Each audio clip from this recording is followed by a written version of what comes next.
যে মামাই ছোট থেকে মায়ার জালে বন্দি রেখে করেছে পালন।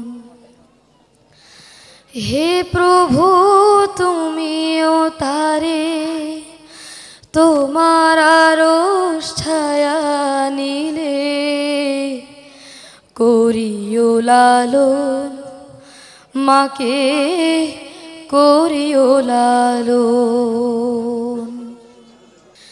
যে মামাই ছোট থেকে মায়ার জালে বন্দি রেখে করেছে পালন। মা যে সদায় আমার